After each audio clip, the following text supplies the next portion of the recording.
We are lucky enough to be joined in studio with Sipho from Velokhaya. Sipho, thank you so much for coming through today. Thank you very much for having me too. We've nearly had the entire podcast already before we come up here and sat. So it was just like, let's just get up there and get the camera. I'm excited for this one. I can see there's going to be some good banter and some nostalgia and everything else in between. There's two things I really want to get into today is the story behind Velokhaya, what it stands for, what it does, what it's still looking to do. Really getting into the nuts and bolts of that. It's a moving story, and anything we can do to amplify the message is important. But I'd like to start with you, personally, where you grew up, where you're from, how you got into cycling. Just very naturally navigate us through who you are.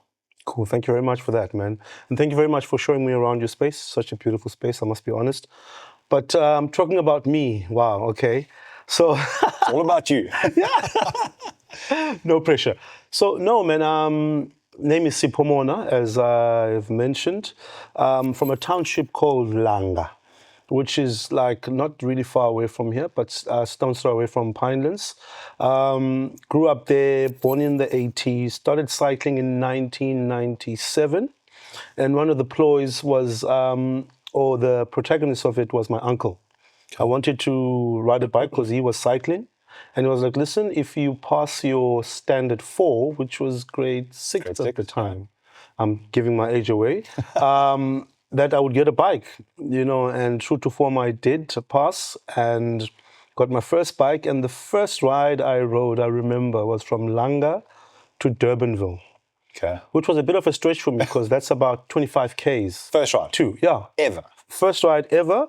Took me to Durbanville, but the team had a little rope. So what would happen is any slackers, they would be towed on that rope. So they would just tie it on your handlebars if you got tired. Okay. And then they would just ride with you, ever so carefully and gently, obviously. Yeah. But I told myself that wasn't going to happen to me, and I was, Who's the team? You said the team. So the team was called Rainbow back in the days, Rainbow Cycling Club.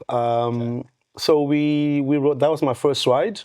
And then fast forward to 2004, the Life Development Cycling Academy was formed, which is now known as Velokhaya, and I'll take you how it got to become Velokhaya. And then we started a cycling team. I was part of the first black professional cycling team in 2006, sponsored by a company called Liberty Life. Okay.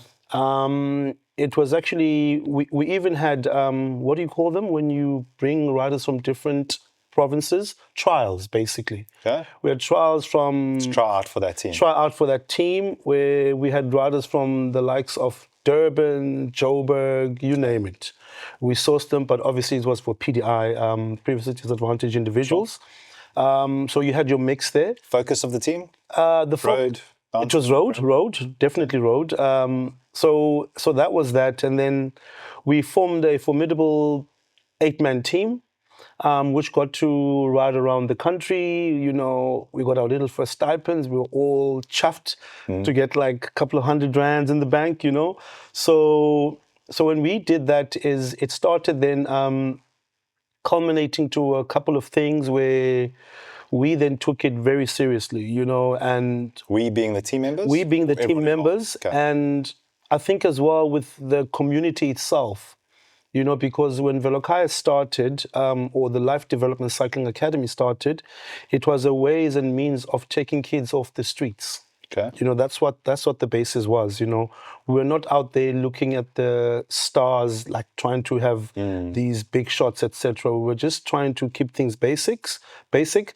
And what it did is then it kind of had an influence in the community, where you now started seeing a lot of kids. The Langa community, right? That's Kailicha. Okay. So just to put it in perspective, so I come from Langa, but when we started the cycling club in Langa, it grew to a point whereby there was an offshoot which became, because now you have to think of this, the Millennium Cycling Club, which then formed its own, because it started joining Langa and then it became too big. They then formed their own club, which was called the Millennium Cycling Club. Fast forward to Millennium Cycling Club, it then started as an organization because it needed to be registered, to start operating. Yeah. So that's when it started to become Life Development Cycling Academy, formulated in Khayelitsha, which I then moved across that side. And so when we're framing community, Khayelitsha keeps the street. Khayelitsha off the street. So we're thinking of Khayelitsha now. So we're talking about Khayelitsha. So when we did that, it started as a movement in a way, and you started seeing a lot of kids taking interest in the sport, and we were now I'll say, without putting pressure on us, like the models to say, these kids want to be like us. They want to ride and go Stellenbosch. Some things we might take for granted, that, for somebody to go to, for example, Bloberg to go ride an event. It's like, it's what were some of the other role models they could have had at that time?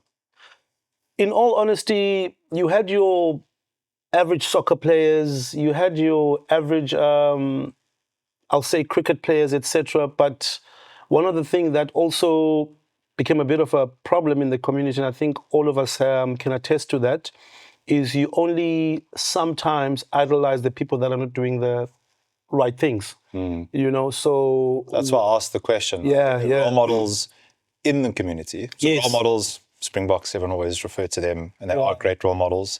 They inspire people. But in the community, I mean, I don't know the Khayelitsha community well enough to know. Were there any other role models that a child had to look up to? A positive role model? There were. I'll be honest with you, there were. But you must remember that within the township, most of the time, literally, if you are participating in sport, it's either you in soccer, it's 90% of the kids. And then the 10% is because there is no opening or opportunity for cycling. So we were the only opportunity. Right? Exactly. So we were the only opportunity, and kids kind of gravitated towards the cycling sport because, as we always say, and when we punch the organization and the sport, is that it doesn't matter whether a child is from Bishop's Court or Khayelitsha. Kids love bicycles. And that's what got us into bringing them into the fold. And our numbers grew exponentially, in all honesty. And we were operating at one of our co-founders' backyards, little flatlets at the back. And every Friday we would boil potatoes. I still remember those days. And, if you were still a rookie in the team, when we went out on a 4-hour ride, you would actually have to boil that pot of potatoes so that when we come back, we are ready to almost like get our carbs in. And then we will somehow, maybe in 2 weeks' time or 3 weeks' time, take you on a short ride just to see how good you are. And then we were also kind of the spotters. So in the team, we would take a couple of upcoming riders, put them to the test, and then we will go to the management and be like, hey, listen, he is looking up. He could be something. And time went on, and I just want to go into how we became Velokhaya. So 2006, we're minding our own business, riding as a team, preparing for the next season, doing our base training in December. We bump into one of the riders from Team CSC back in the days. If you remember, Team CSC was the equivalent of Manchester United back in the days.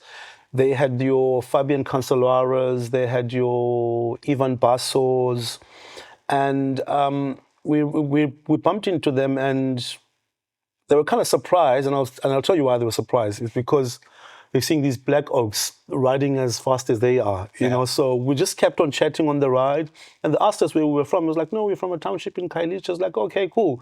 We're here in, what's this farm on the Spear. Spear. So that's where they were staying during their training camp. And they were like, you guys should come. And then we told the management, hey, listen, there's these guys that we saw, Team CSC. Can we go see them? And then somehow, somewhere, the word got around to even the team owner, Biana Rees. And we got invited the following day on a little chat with them, etc. So they chose 3 riders from our team. It was myself, Lutando, and Anton Vena, the guy from Wellington. So anyway, we got there, starstruck, these super riders. And they decided the following day, which was going to be a Thursday, if I'm not mistaken, that it was all impromptu, eh? Yeah. They just wanted to come to Khayelitsha.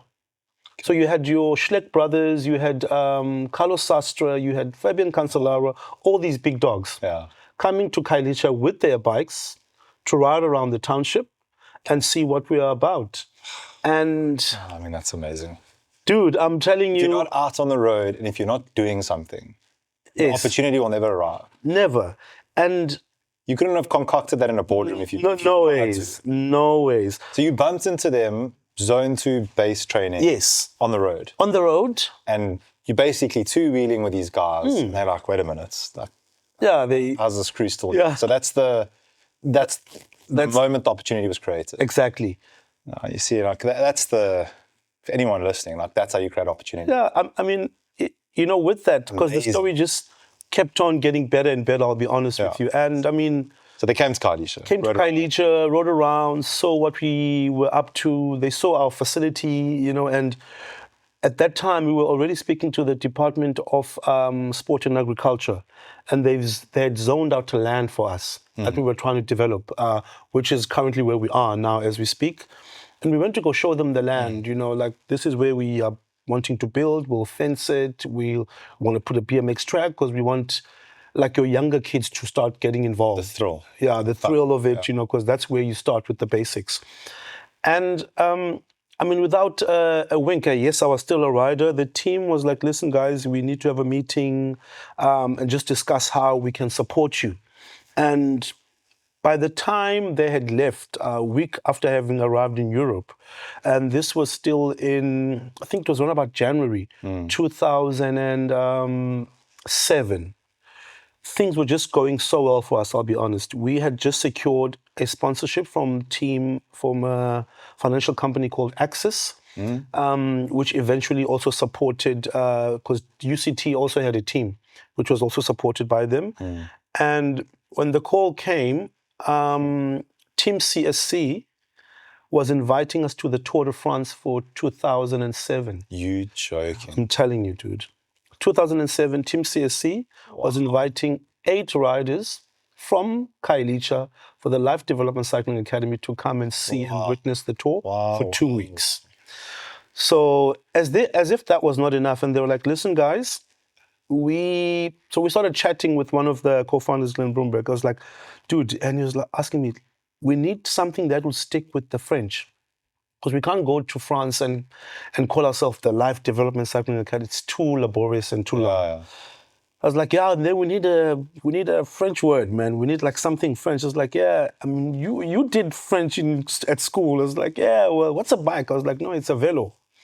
It's like, maybe we should velo cyclist. I was like, no, but you saying bike cyclist doesn't make sense. Yeah. And I remember we were going up, and I still remember where this name was formed, sitting at the back of the car, going up Weinberg Hill in the car, and it was like, Kaya, what? And we said, Velokhaya, that will be the bicycle home, because we're from Khayelitsha. Velokhaya.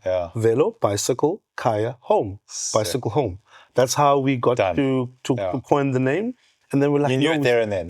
We're sticking with it, So that's how the name came about. Okay. So Velokhaya came about, and we started then kind of repositioning ourselves. We came up with a logo. Timestamp the year for me, 2007. 2007. 2007. That's when I'm just finishing the trick, and you guys are going to Tour de France. Crushing it. So 2007, we've now officially came up with a brand that is synonymous to the Life Development Cycling Academy. We're still operating, but we're trading as Velokhaya nowadays. So we came up with the brand, we came up with the logo. And one of the people that came up with the logo, by the way, is Matt Eager. He runs the hub. Yeah, Matt Eager came up with the logo. Legend. And we brought it to them. We showed it how it was going to be. And the team was like, listen, guys, for every stage that we win at the tour, which was then 3,000 euros per stage, we will donate that prize money to Velokhaya. What? Yes, dude. So what is driving this from their side? It's obviously not a commercial thing. They gain nothing. So What is driving it? What's at the core of why they feel so motivated to do so much for you? I think for them it was very inspirational and in a way serendipitous for them because they found themselves in this space. Because remember, this was not planned at all. We just came across it. I think it was the right thing at the right time for them, and they were like, you know what? If You know what they say about luck? It's where preparation and opportunity meet. Exactly. Yeah. And they honestly, they went above and beyond. So they ended up winning 5 stages in 2007. I think Fabian Cancellara had a stage, and I remember they even had our logo on their jerseys and even on their team cars. Please tell me you have a picture of that. I do have. I'll just have to look for it on my phone, but I do have. You need to go and bury yourself. We need to put that up. I'll get it. I'll definitely get it for you. So they had our logo on their jerseys, and we got 15,000 euros. It's a lot of money. Which we then used to cordon off put fencing around our facility, number one. And then we got a partnership with Saf Marine where we put in containers, refurbished containers, because we obviously couldn't afford back then to buy or rather to build a bricks and mortar facility. Sure. So we did that, and then we had Garen Rec, and I remember our first BMX track was done by, may the Lord bless his soul, Moran Bota. Okay. Who's just since passed away about 3 weeks ago. It was a mere 80 meters, I remember. It was just little bumps. But now BMX track is about 400 meters long with a couple of berms. And see in the ads, you bring the grip, we'll provide the gear. Exactly. So we did that. We got to experience the Tour de France, and 2008, man, they decided to invite us again for the second time. But obviously now we had a prerequisite. You know, you had to abide by our principles, which is discipline, dedication, teamwork, passion. This is internally to anyone that wants to qualify to go. Yes, exactly. So it's also internally for anybody who wants to be elevated at the organization.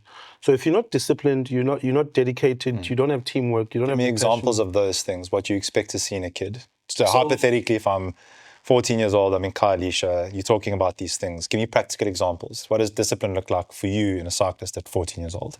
Discipline looks like if you got your program starting at 4 o'clock, you cannot arrive at the facility at 10 past 4. That's discipline. Yeah, on time is late. Dedication is you coming into the facility when you need it, Monday to Friday. You're not going to say to us, no, I had my cousins, brothers, teachers. It doesn't work like that. You got issues with your homework. We've got homework facilities at our organization. Okay. So there's a holistic approach. Okay. You know, so you can't tell us about, number one, hunger. You can't tell us about homeworks. You can't tell us about fitness because we provide all of that. We care about those things. We cater to it. And Velokhaya is about education.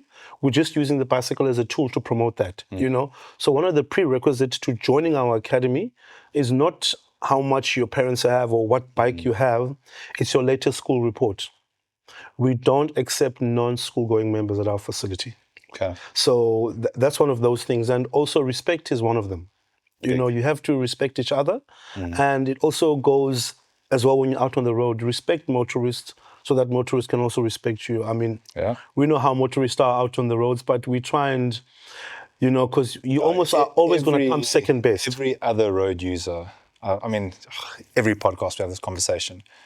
And I don't see enough change. So it's a Joburg thing. We greet everyone. Like in the morning, if someone's going past, I've tried to not greet, like pick up the hand, tip of the head. Yes. Or if I can, like pick up, it's like I can't. It's like, if I try not to, and it's like I feel dirty. Yes.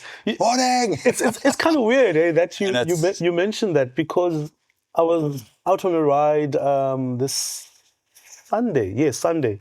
I went on a ride along, Chappies, Constantia Neck, and came back. Yeah. And I was like, you know what, let me do Cycle Bossy for all my sins. And I was like, okay, let me top it off with, Kloofneck, the backside, you know. So But I think maybe it's kind of changed, but it's also ingrained in me to greet. Yeah. Whenever I see That's the simplest thing in the world. And it's kind of not reciprocated nowadays. Have you been to the UK? I have. Have you been on the subway, the trains? Yes, I have. Yes. Did you find, so the weirdest thing for me was you're on that train and you're on that thing, and your face is like this next to someone. Yes. And they won't make eye They contact won't. with you. You won't, South African, if you're just this close, you do that, like, that little... Yes, exactly. Like, I acknowledge you. I see you. And on the road, so this morning, I'm thinking of, we have these shirts, and I want to do one that, I can't figure it out yet, but it's it's an image of someone with like their hand out, and it just says, give thanks, or shop, or I can't think of it yet. I'm not creative enough to define that. But it's basically just every car that was behind me, I know there's a car there, particularly if I have a radar.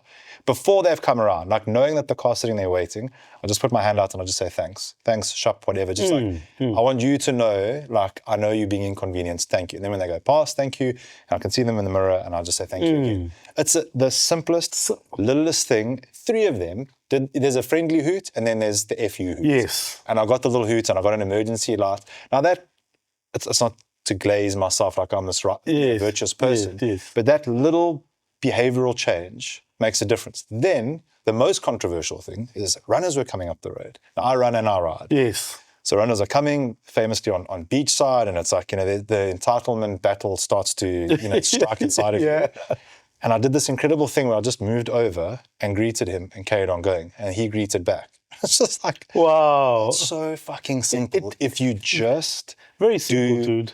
The basics. And I would love to see that, if that was adopted, if you took every cyclist in Cape Town and you did the hand thing and the thank you thing, and if there was a way to like aggregate hatred against cyclists in general, motorists, and against road runners as well, and if you could somehow measure that sentiment and graph it, it would go like off. I'm telling you. It's so simple to just be lacquer. And just to go back to your comment about the UK, and I have a story as well, just getting lost around London, walking on my own.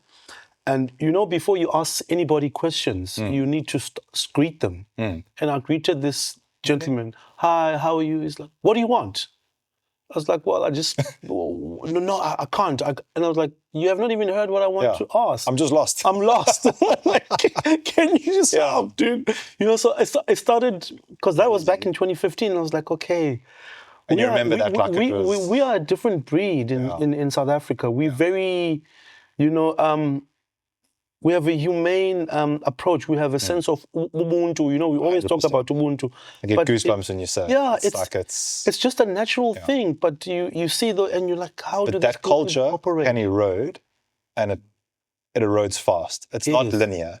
Yes, that's true. It's there and then it's not there. That's true. And if I look at road cycling behavior, and I'm a roadie through and through, I love road cycling more than anything in the world. It's not normalized. Coming from Joburg to Cape Town, there's a stark difference. Joburg is, you down there, morning. It's like, yes. It's not to say that everyone needs to be overbearing and super positive and like shitting out rainbows. But to just greet is the bare basics. And it goes, and I have this my own made up saying, we all support the Springboks. Yeah. When you're standing at a bar or you're out at home or whatever, and you're in public, and the Springboks win, and I use Springboks because it is the most unified.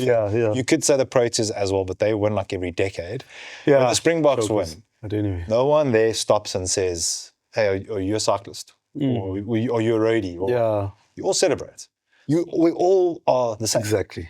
I want people out running. I don't want you stuck at home. And I read comments on things like road sharing, and there was the death on Chappies recently was the most traumatic.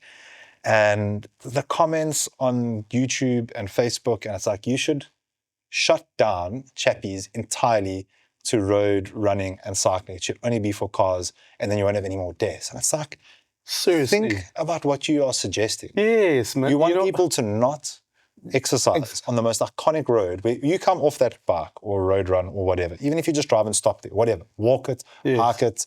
You don't have to be elite. The human being you are after that is fundamentally different and better to the one you are before. true. How would you not want that? That's so true. I mean, you take any cyclist from outside of Cape Town, even Cape Townians, you will always take an image at the top of Cheppies, whether you've been there 30 or 50,000 times. I mean, that lookout point is iconic. Dude, I took a picture of myself this past Sunday, and I'd been on that mountain. Kaaps, do you stop at Kaaps? That's got a beautiful See, Kaaps is just a different breed, dude. You can't even lift your hand after you've gone up. So you just want to silver mine exit. Bomb it down. No? Yeah, I mean, the other week I did because we were riding with one of our friends from Joburg. We're like, listen, let's do Kaaps. And I know you have not done it. It's like, how long is it? It's like, no, it's just a gradual climb. Yeah. He looked at me. It's only 5Ks. We had about 600 meters to go. He stopped. It's like, dude, how long is this climb? I was like, no, there's the top over there, and we still needed to take that little. Shame. So he's probably seen that side road. Yes, exactly. So that wears you thin. So Kaaps is really a monster. You know, there's no time to take pictures there. You only see Paulsmo down there. You're like, okay, I'd rather be there than up here. You must at the shift of winter to spring. You must go get sunrise there. When the southeast doesn't come yet. Okay, I must check it out. Because you see the lights of the wine farm starts going out, and that sun pops up just next to the mountain. It is magic over the ocean. We'll do that as a bucket list tick box exercise for next year. Yeah, I've derailed you from your story. Just wait, dude. If I can just lose 10 kilos, promise you we can ride anywhere. Like having heard your race pedigree and your efforts over there with, I think you said David George in the past. I don't think you're setting any PRs, no matter how much weight you lose, but go over there, giant bank, good e-bikes. Let's not talk about e-bikes. I want to ride, you know, I'm from the old school. Yes. And I love the fact that there's, you know what e-bikes have done, just to digress now, they've almost like brought a lot of people who never thought they would be able to ride, and they've made the community even bigger, which is a good thing, you know. And I know some of my fellow cyclists will hate me for this, but it creates a bigger community, and it makes a lot of people happy. So the people I've seen, we went into Reichardt tonight to go and shoot some stuff for a video content piece for a client. And we wanted to get people coming down from like Velokhaya. You know, there's that like parky sort of area. Yeah. So we're waiting there, just like randomly interviewing people as they came off. And it stood out to us, like so many of them were, I don't want to say bullies, but definitely over 60. Not one, not two, I'm talking like 20, 30 people. Mountain e-bikes. Exactly. None of them would be out there. So true. If they, and it's like, again, as a South African, surely you want, you know, the elderly to still be happy, live longer, healthier, what. E-bike, it's just like, it's amazing what that's done. And imagine a 65, 7-year-old that wasn't cycling is now going into Kai. Oh, man. You know, and that thing should be celebrated, you know. And I know how we as cyclists are always competitive, you know, we're always on the edge. But if you think about that and you also put yourself in that position, you know, in the next couple of years, yes, you might still be riding your carbon bike, but it's an easier way that will prolong that person's life, number one. Number two, it makes them happy. Yeah. So let them do it. I think if everyone just frames their frustration or any of their sentiments through one lens, which is as a South African, just start everything with that. Not as a cyclist, not as a runner, not as a South African. So I find, as divided as we are in many ways, we're extremely united in more ways than we are divided. I feel like there are unexplained forces trying to divide us. Politics, I don't know what. Not that I ever want to get into that as a topic of conversation. Yeah. But we're inherently united, which is bizarre. If you consider the history, if you consider everything about this country, we are entirely, totally, 100% unique. There's nowhere like this place. If you look at the demographic, the history, all those things together, and it's like, I find, certainly, that we're more united than anything else. So if you just start framing things through, as a South African, of course you want people to prosper and be happy and whatever. Just remove all the other filters you Yes. have. We need to be more nationalist, No, more that's South African. And then we need to also be careful with that, erode that away and think Africa first. There is like this, I have a crazy Africa first mentality. okay. It's just like, I love Europe, America, like, sure, all those places are great. yeah. And they've got their thing and their cafes are the best and their croissants and cool. Well, they all come here to South Africa. Africa is, it's just, it's unique, so man. untapped. You've coined it. Yeah, it's very unique. And within the context of Africa, South Africa is a Just standout. different, It's just completely different, totally different. I mean, to now go back to your, I don't know where we were, just talking about. We were on the discipline and the qualifying criteria for the Tour de France, school, which we do need to get back to. 2008, sorry, back to 2008, we then get our second group to go. We then had an under-14 SA champion who was part of that group by the name of Emil Jacobs. I think he lives in Belgium nowadays. We had his uncle Ferdi Farau they were both from Paarl. We had a couple of boys, I think Nkosinati. We had one prominent one was Songezo Jim. Songezo Jim went with the group in 2008. They were stationed at the base of Alpe d'Huez or something like that in one of the hotels. That's lucky. And they got to go, and there was a little competition amongst, because Songezo had just won junior Scholars League in Cape Town, as one of the better riders. But for his story, fast forward to as he was idolizing these guys in 2008, he got to then be teammates with them literally 6 years later. Wow. In that team? Yes, so he got to ride with Team MTN Qhubeka back in the days. So he was part of the team that won the Milan-San Remo. Wow. In 2000, I can't remember the year. And he rode what's this event? Vuelta a España he did. He also rode the Giro d'Italia. Wow. So yeah. And one of our finds was also a very young gentleman, which you probably will know, Nick Dlamini. Yeah. But he never got to be part of that group back in the days. But I mean, with just going to Team CSC now, going chronologically as well, 2008, we got to race. The boys started racing, but in that phase, I then started to move away from racing, but become part of the management team. Okay. And the boys were still out racing, etc. You had your likes of Lutando Kaka, who was chosen to go and be stationed in, Switzerland, UCI? Stationed there for about 8 months. And got to ride for a Danish team called Glud Marstrand Horsens. The team also got to come back to South Africa. They did if you still remember what did they call it? The Giro del Capo. Okay. Yeah, Did that become Tour of Good Hope and then became? No, so there was the tour. There was the Giro del Capo was part of the Cape Town Cycle Tour. So what would happen? Stage race. Stage racing. So it'll start on a Wednesday. Yeah.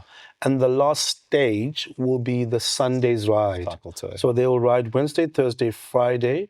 And then I remember Saturdays, they would always do a hill climb, which was from the bottom of Camps Bay High to the top of Signal Hill. It was about 4-5 kilometers.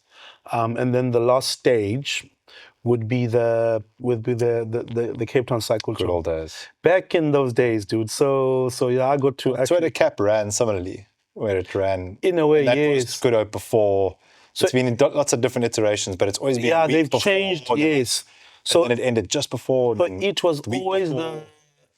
And now it's gone. They always had it before the Giro del Capo, because they knew that the Giro will have a lot of the international riders, etc., coming through. So it then changed its name when the Giro fell off. It then was the Tour of Boland. where a lot of people wanted to participate. And then changed its name to the Tour of Good Hope or something like that. It's been a few things over and the then years. Tour de Kaaps, and so it's Those been... are golden days. Man, I mean... At this point, are you now management? Management in 2008. Okay. I'm now managing the team. As a cyclist in that team, I want to ask it before I forget, because I've been meaning to the whole time. What was your role in the team? Were you sprinter? Were you GC rider? So I was more of the domestique. I was a bit... workhorse. Yeah, workhorse. I was a domestique for the team because you had lighter riders than myself. But I would pull a lot of power out on the flats. You put me on the flat, boy, it doesn't matter which way the wind's blowing. We get in wherever we need. Yes, exactly. So that was my role for the team. And we had some thinner guys, those tall guys. Genetically, certain people are exactly better at doing certain things on a bike than others. So that was my role in the team. And you mentioned earlier that you love the old school. Are you one of those die-hard rim brake for life people, or you're a disc brake man? I still ride a rim brake. I knew it. I knew as you said it. I can't. 10 speed? 10 speed. I don't know why. You get a 12-speed rim brake. The Dura Ace did still do a DR2 update on rim brake. I don't know if you know. Is it? No. I mean, there's some pretty legit. I don't know why. Hey, I just had to ask. When you said it earlier, I was like, I bet this is a rim brake die-hard, I can't get to that level. Yeah. I know maybe it's not that I'm feeling nostalgic or anything, but it's just that I love the feeling, I like the feel of the feel of a brake. Right? Yeah. But and you, do you disc brake? Yeah, I'm the worst person in the world because I don't believe in one. Okay. If I'm torn between the vanilla and the chocolate, I'm going to have both. Okay, you have both. Life's yes. too short. Okay, makes sense. So I have a rim brake and I have a disc brake. So one of the things Activobo does is distribute a brand called Alves, which is an Asian frame brand. Okay. And they still make rim brake, brand new, up-to-date, modern spec rim brake bikes. And disc. So I have both. Okay. It's like, why choose between them? And that's built up with mechanical Ultegra. Okay. It's just, I love it. I absolutely love it. But I do. I ride the disc more often, but I love rim brake. I think if it's within your realm of possibilities, you should own both. Yeah. Okay. Cool. I'll maybe gravitate. Maybe I don't know. Have you tried a disc brake bike? I have. And just doesn't. To me, it just feels different, man. I think it also takes a little bit of getting used to, but it's. I probably rode it for like 5 days, which was okay for me. But I love there's just something about rim brake, dude. Yeah. I think different strokes for different folks. I still believe there's going to be it's not going to go away. If brands like Alves are still making rim brakes up to date, they might come back. It's the group sets that will hinder. Yes. But this crazy thing happens when you shift gears on a mechanical rim brake bike, is the gear still shift. Yeah. Like it's not, people are like, the technology and rim brake group sets, I stand corrected, but I'm pretty sure the Dura-Ace ones are still lighter. Still, yes. And even the best. I think so as well. I think so as well. People get very carried away with... I mean, with the disc brakes, there's always pros and cons, and I'm assuming that with the disc brakes, it's a quicker, it's much more maybe efficient. But I think with rim brakes, I feel that it's more you part of it. You able. I don't know. You really are proper old school nostalgic cyclist. And that's cool. That's good. You need. You just. You're not going to find a new age teen kid that wants a rim brake, and that's definitely. And that doesn't matter. That's cool. Yeah. Anyway, that's the last of my derailing questions, but I knew it. No. You got me on that one too. So 2008, yes, you're in management. What does management in a team look like? I ask because I have no idea. I've had Crispin from ASAP.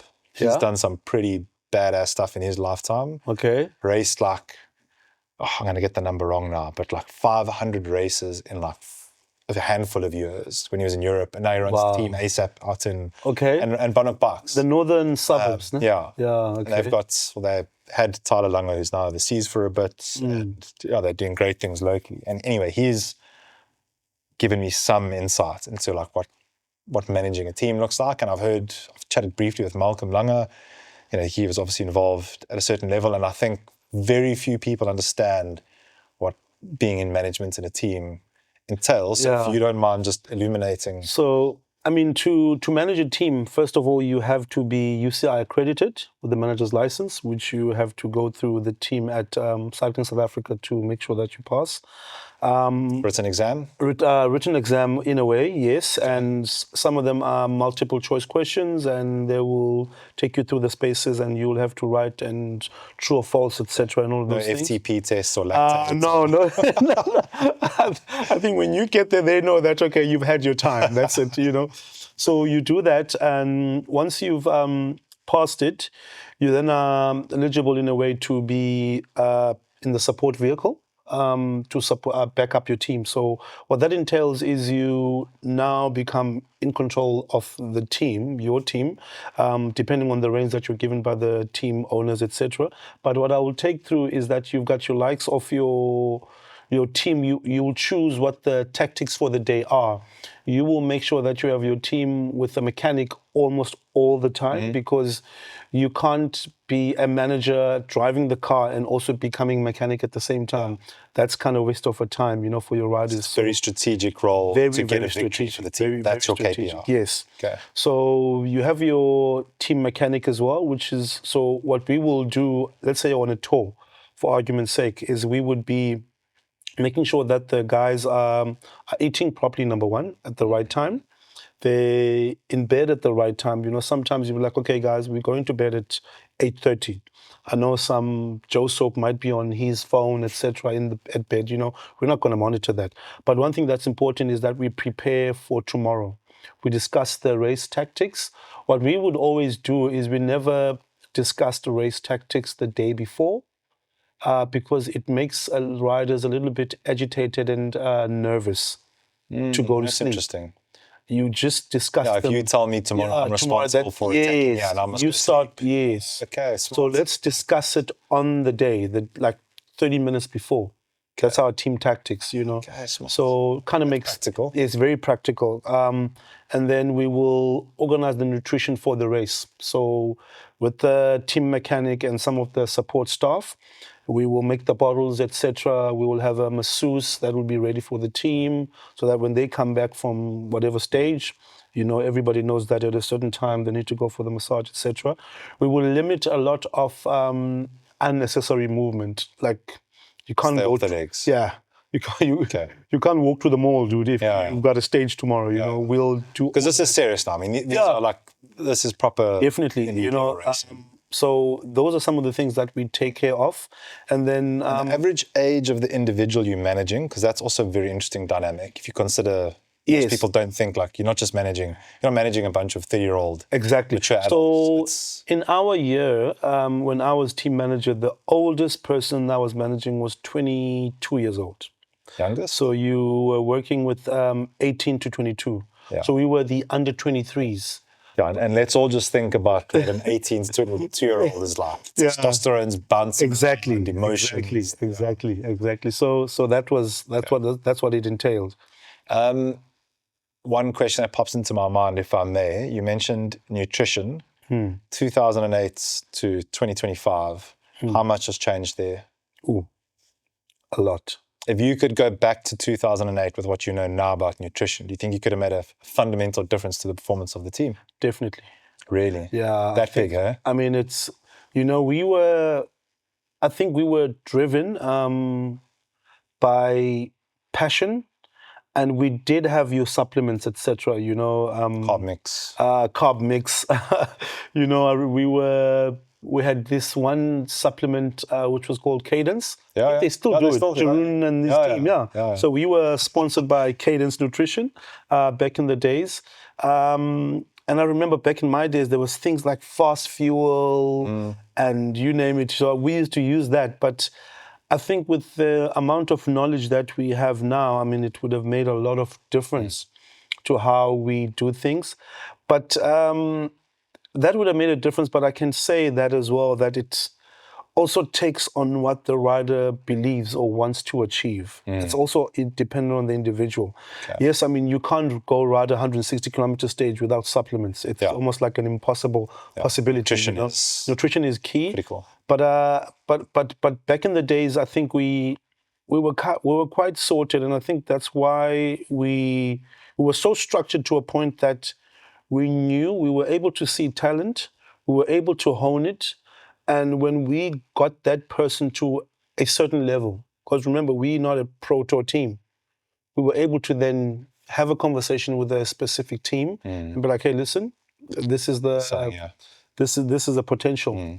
Have a look at him and can you color in what some of those objective measurements would be for potential? Is it an FTP test? Is it heart rate? Is it lactate threshold? Is it mentality is obviously a big thing, attitude, discipline. Were there power meters around back then? Was that a thing yet? You know, it's kind of weird because when we saw the two guys that ended up going to ride Pro Tour, like your Grand Tours, it was not actually on FTP or whatsoever. It was just the eye. We just saw something. And I remember, for argument's sake, with Nicholas Dlamini's story, I was backing up the team. He was a mere 16-year-old riding with the team that's under 23. Now, the youngest in the team is 18 years old. We're like, okay, let's take this boy, because Nicholas lived in Capricorn, right? So we went through so if you think about it, we were riding on Baden Powell Road, like just single line all the way, gutter all the way. But I was backing them up. Never not windy. Yeah. So it was a safe ride for everybody watching. Yeah. It was safe because I had I was driving behind the guys because I was, just backing them up. And we caught up with him and we rode with him through, and we decided to go do Red Hill. Okay. That's when, and I remember having a conversation with Lutando, like, he was keeping up with the boys, going up Red Hill. And then I looked, I was like, okay, now this is just stroke of luck. Let's just see how he fares off. And maybe he's just gone so deep. Yes, exactly. And then we came back and we did, I think, Chapman's Peak after that. And he was still there. And he looked comfortable. Yeah. And I remember having a chat with Lutando. We were like, listen, we've got something in this boy. Simple as that. Yeah, simple as that. Yeah. And I'm like, listen, let's get him involved in the team. Let's now start focusing and getting him to race events. I remember his first flight. So is that Nicholas Dlamini's origin story? Was that? Nicholas Dlamini, yes. I mean, his first flight, I remember I took him to the airport. He was going to... That's amazing. I don't know if it's SA Champs. Was it SA Champs? I still have one of the pictures with the caption, Nicholas's first flight. I took him to the airport as a young 16-year-old. And he just started winning races. Locally. Genetics, mentality, drive. Genetics, mentality, discipline, because you must remember Nick lived in Capricorn, and he was kind of the one of three riders who were part of our organization living in Capricorn. Now, he could choose not to train during the week, but he knew that... Because you don't know, it's not easy to just go there and train. Exactly. You've got to now go and take So the group, our team, the bulk of the team was based in Khayelitsha. Now, he had to make sure that he was disciplined enough to train. And to show that he was disciplined, Nick, on Saturdays or weekends, he would ride from Capricorn to Khayelitsha to go on a ride to Franschhoek with the team. Come back and ride home. And come back. And sometimes I would take him back home. I'd be like, okay, Nick, you can't be riding home. You're not telling him to do that. He's saying, I'm going to show you. Yeah, so he was very disciplined. And very cool. We saw that, and fast forward, I mean, a lot of people saw his talent, and he was... he's only just come out of the World Tour. I mean, he was there for a while. Yes, he was there for a while, and he was just a pure talent, and his physique, like, as a 15-year-old, that boy was just sculptured, dude, and I was like, yes, this beast. But you have a lot of boys like that who never got to their full potential or never showed that they would be able to get to that level. But he was just something else, and I think what carried him on was self-belief, number one. Discipline was the other. and just, I think, pure talent. Pure talent was There's just... got to be something Yeah, special. no, It's not just... And the thing is with talent, you need to be able to hone it, because if you're not able to manage it, then it just comes off the wayside, because we had so much talent at Velokhaya, but some of it is just, it went to waste because the boys knew that they were talented, and it got to a point whereby we would not give them clout. If we knew that a boy had potential, we would just say, listen, you've got potential, but we could see that this is just different. This boy literally just comes and claps everybody. Don't want to make them complacent. Yes, exactly. So it got to that level because when we were, and I guess we were honest by saying, you are talented. Got to their head and they wouldn't come training on... Again, we're dealing with 16 to 22-year-olds. Yes. Not a worst of which male 16 to 22-year-olds. I mean, that is my peak stupidity. Like, it's just, it's a difficult thing to be so disciplined at that age. And it's, I've been exposed to quite a bit of elite athleticism in children, whose details I won't rattle off, but people that have climbed to the very top of very competitive industries. And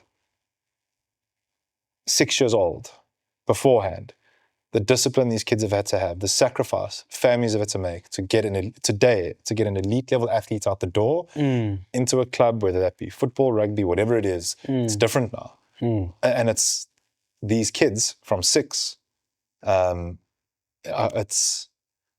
It's beautiful and sad at the same time because it is regimental. There is no room for, I went and rode my Harrow BMX with my Maxis dirt tires on and hit the jumps. I had the balls to take on and I just had fun. Came home straight bruised, cut to pieces. That for me was like, it was fun. Yeah. I loved riding. Yes. That's not what kids are experiencing these days. Kids are experiencing pressure. They're being put through all sorts of crazy simulations, but look what we're getting. I mean, look at Tadej Pogacar and everyone's focused on him. Yes. Look at the rest of the peloton.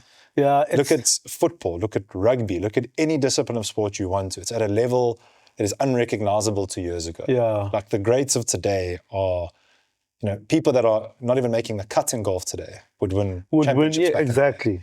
Maybe not when Tiger was around. He was a bit of a different, question for me, in particular relation to cycling, and very high up on my wish list of guests to get here is Gayton McKenzie and any other sports minister that follows. Because there's a question that I want to pose to them because I don't understand and I don't know how things work and I don't know how complicated it is for a government to support athletes in general.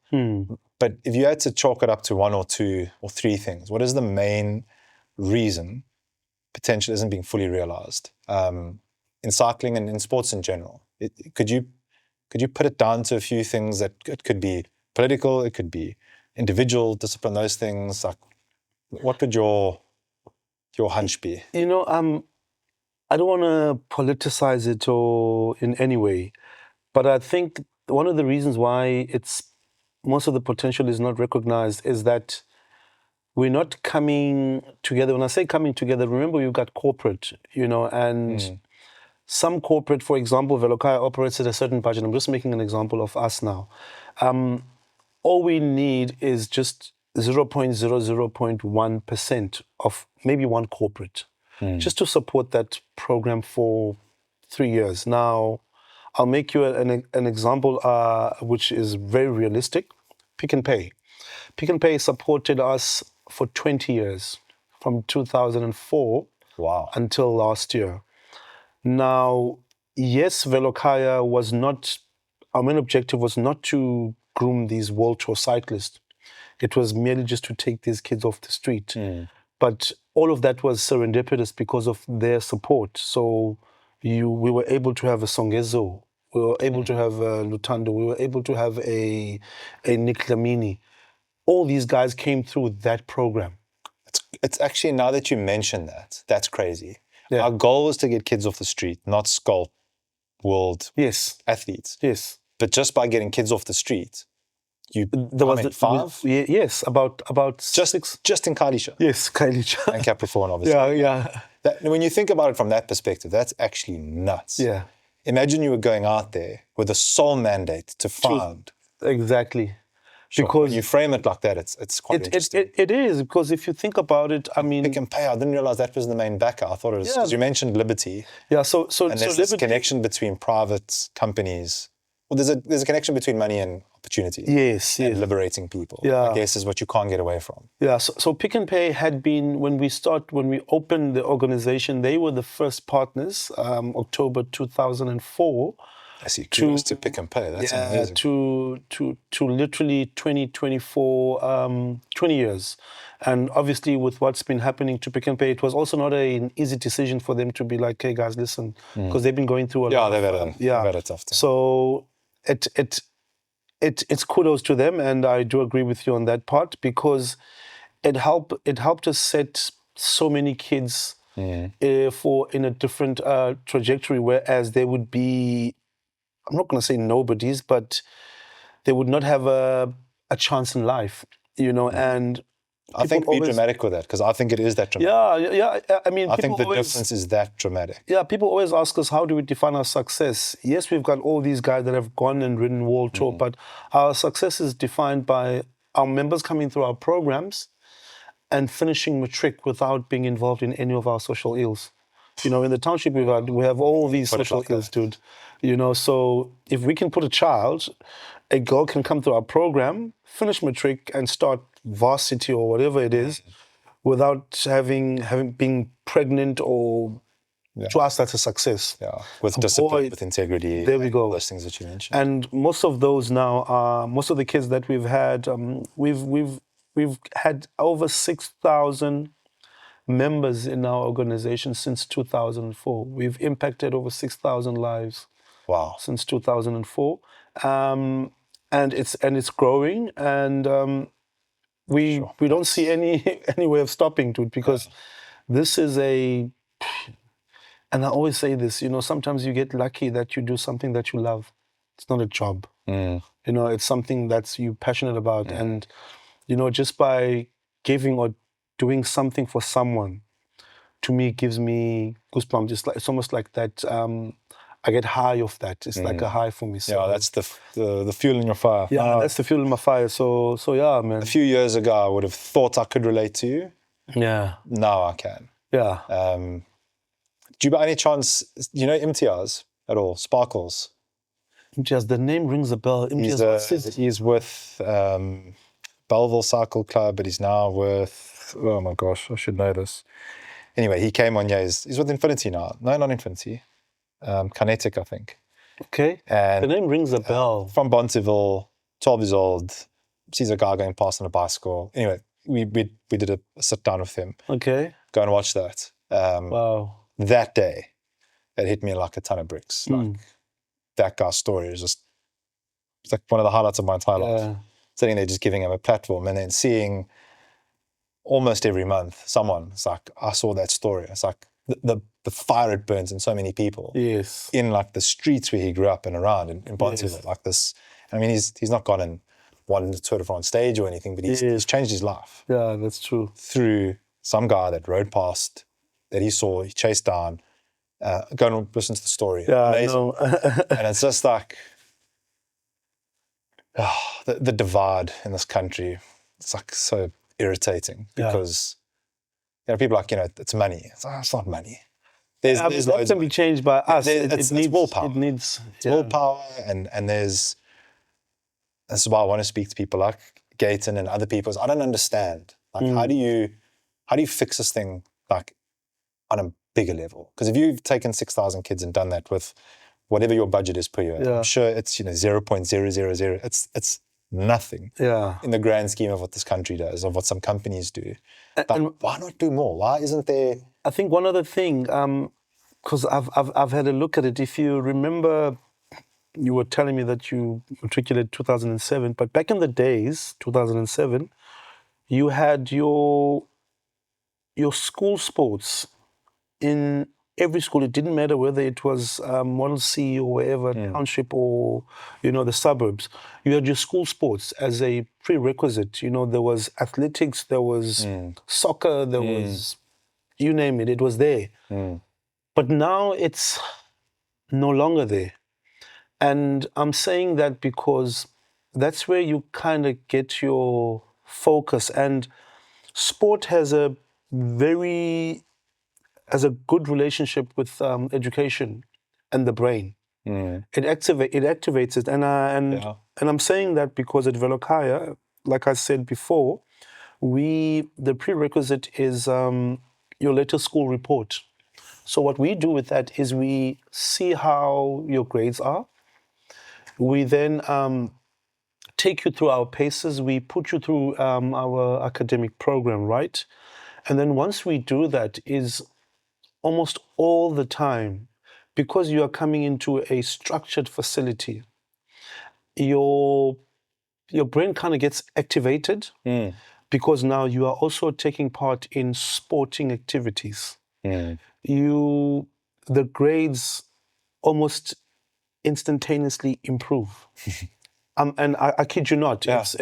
that's a fact, and it has given us we've gotten a lot of respect from the parents, and particularly the schools, to a point whereby when we go ask for a Joe Soap who needs to participate at nationals and is going to be away from school for 4 days or 3 days, the school principal and the teachers are okay with that. They give us that leeway to say, okay, no, go ahead, because he or she's grades are better than your average child in the school. So Crazy, yeah. they can go. So we have that relationship with the schools, and I think it's very important that we have the sport. It doesn't have to be cycling. It can be soccer, it can be cricket or whatever it is, but it's just that those have been taken away. And for kids now to be part of any sporting organizations or teams, they have to go outside of school. Whereas I remember back in my days, I used to play cricket against whatever school. And soccer, or you name it, you know. You talk about things we take for granted. Yes. So I think that's what's missing. And you find that now, instead of that child from 3 o'clock to maybe 4 or 4:30 or 5 being involved in a sport on that Tuesday or Thursday at school, he or she goes back home, maybe does their homework, and just stands on the corner somewhere. Or doom scroll on Instagram. An idle mind is a dangerous mind. Yeah. Preaching to the choir. Yeah. So so it's things like that, and I think if the government can just bring that part, I mean, it's not a lot of things. Just put sport back. Yeah, just put sports back. It'll do a lot of good. I can promise you that, because it'll keep. I just want to know what it is that they need, and I think I represent the majority of South Africans, where I don't want to. It's the government's fault. It's so easy to say that. It's so easy to whinge. Like I couldn't care less to do that anymore. I want to fundamentally understand, like, what is it that you need? Like it's very easy for anyone to take that insight, go to the education department, a sports minister. Like, guys, these are facts. No one has to debate the merits of that. Yeah. Why isn't it happening? What is it? Is it money? Is it willpower? Is it human, capital? Do you need people? Do you need facility? Like, what is it that you need? Because if you know, and you create that connection, like, things happen. And it's just a case of that, the communication. If people understand, I mean, we're a small platform, relatively speaking, but we're going to keep going. And one day it won't be so small, and there will be some leverage. No. And it's generally, I've found over the course of time that I've been in business, it's just a case of connecting the needs with, between the two parties that need one another. And there's just no one doing that. I think that's how simple it, it's not money. It definitely isn't money. There's enough money in this country. There's too much money. I mean, I think you've hit the nail on the head in a way. It's the political willpower. It's the money's there. Let's rest assured with that. It's privately or publicly, 100%. But it's just that, because if you think about it long term, and I think that's one thing that we always don't want to go into. We don't want to go into something that might take 10 years. We just want an instant fix, like an instant gratification type of thing, where I feel if the government were to do that, because if you look back where we had sports back in the days, I mean, when I went to primary school and high school, there was still sports, and it might have taken them a long time to produce certain athletes. but you were able to get those athletes within the specific sports. You had for example, I'll mention Josiah Togwane, who won the Olympics marathon 1996. You've got Hendrik Ramala, these guys were runners, but they had athletics at schools. So if you think If they about didn't, would they ever have found they, that they, talent? they probably would not have. It's like you were saying earlier, you guys are going there just to get kids off the street and you're using cycling as a vehicle. Yes. And you've produced people that have raced at the highest level of the sport.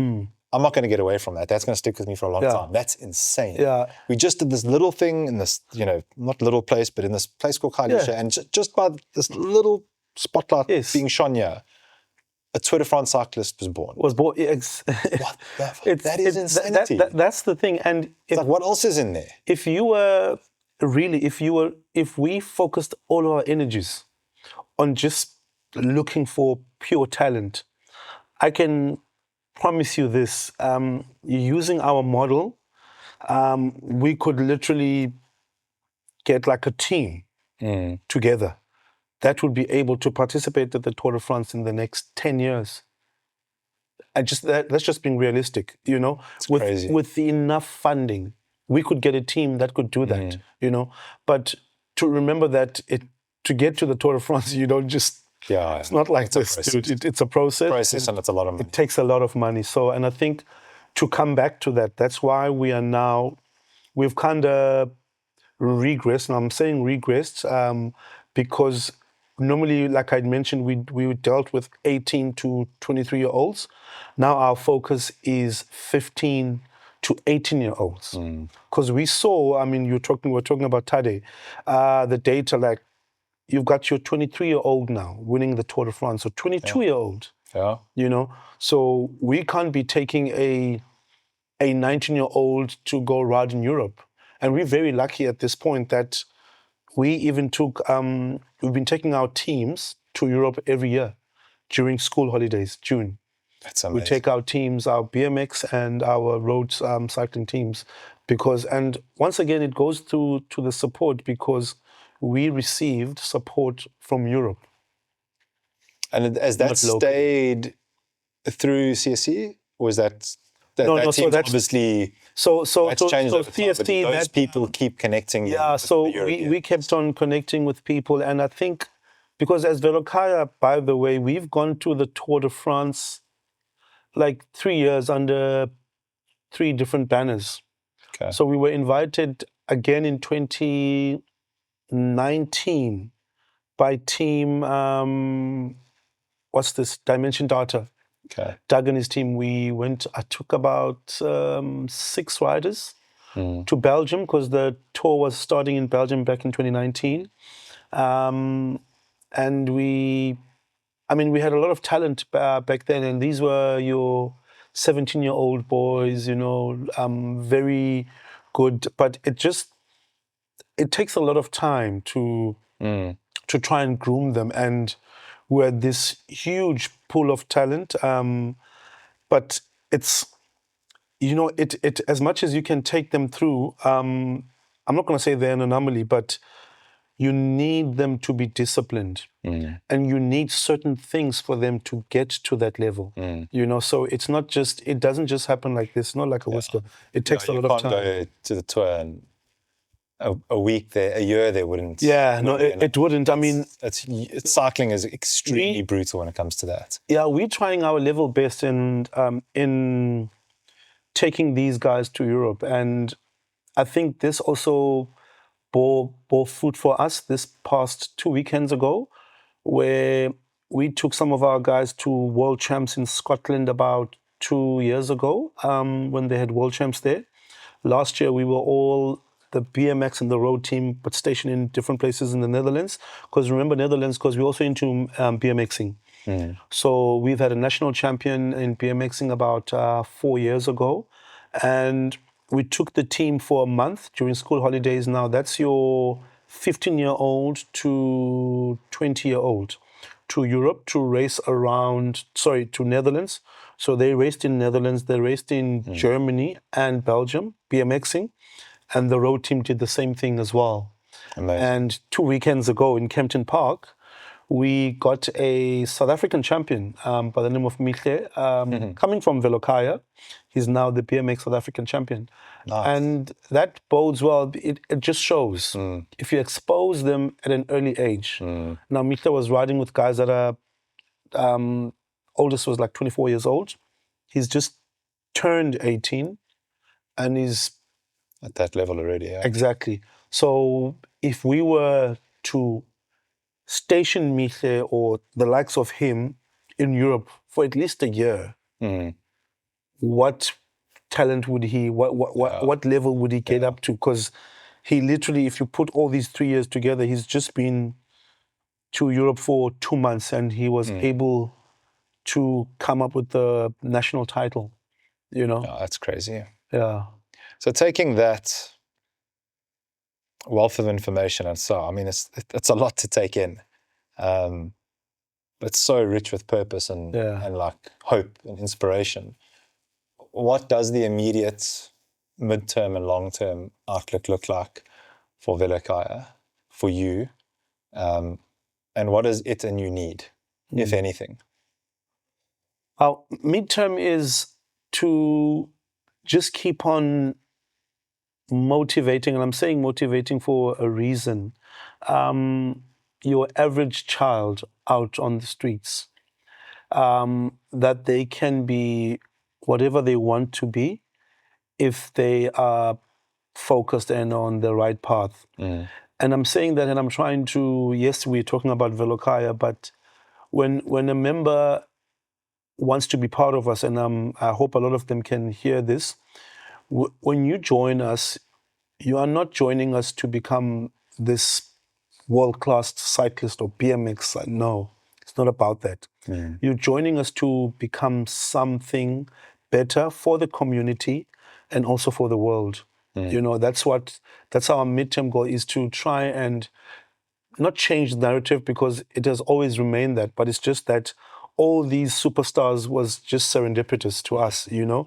So it's the icing on the cake. It definitely is. And I think with paying respect to it, it's what has put us on the map in a way. A lot of people know about Velokhaya because some of our riders have ridden around the world. So It does inspire. There's no question. Exactly.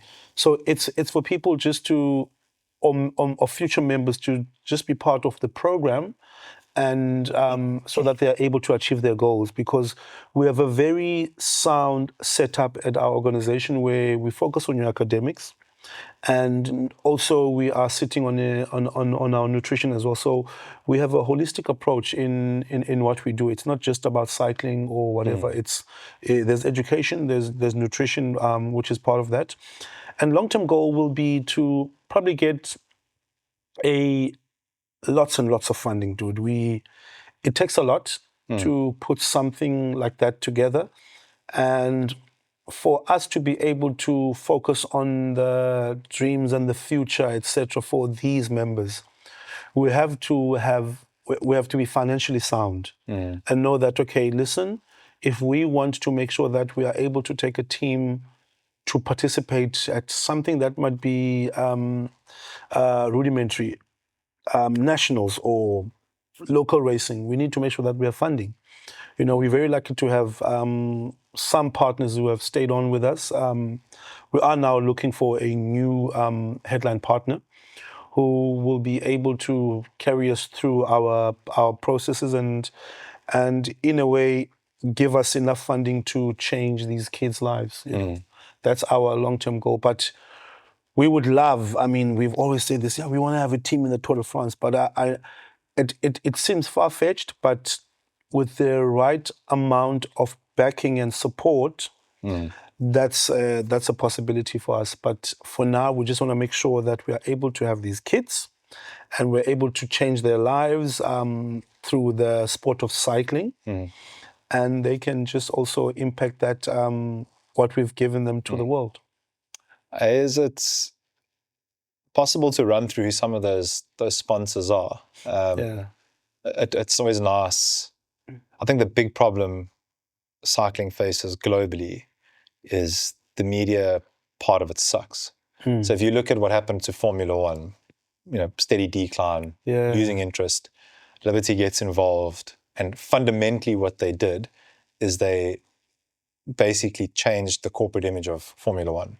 They got the Netflix series going. They've got shorts on YouTube, on all different platforms. They've made it exciting again. There's a narrative and a story about each driver, about each team. And so they've done a good media job of making Formula One interesting again. And it's healthier than it's ever been. It's in the best state it's ever been. And I've spent a lot of time trying to understand, why that is. Cycling is difficult to physically spectate. Yeah. Yet the Tour de France is the most viewed sporting event in the world. And it's a media job. What footage have you ever seen of, GoPro footage of, shoulder bumping in a final sprint?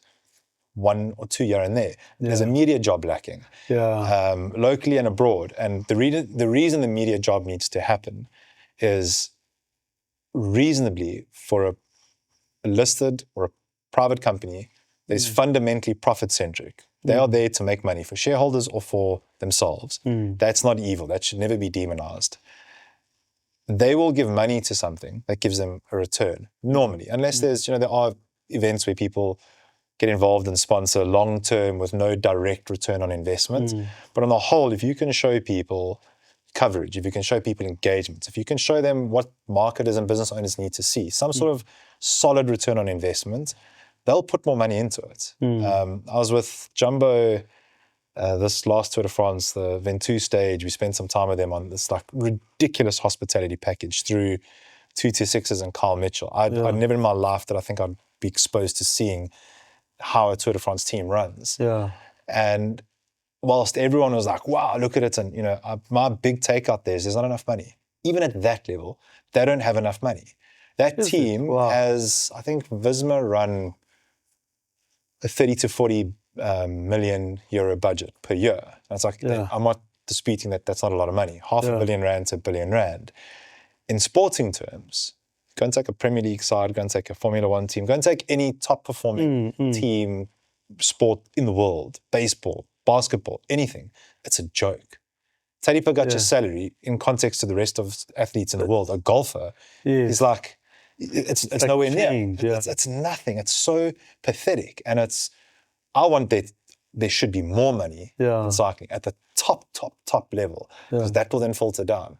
Locally, look at any of the racing teams locally, the guys that are super invested, RDX, ASAP, Winelands. The list goes on and on and on and on. There are guys that are devoted, each person in that team, 20 hours a week. They have kit, they have cars, those are privately funded out of their pocket for passion projects. Honeycomb and DMS are probably the highest elite level performing team over the last couple of years.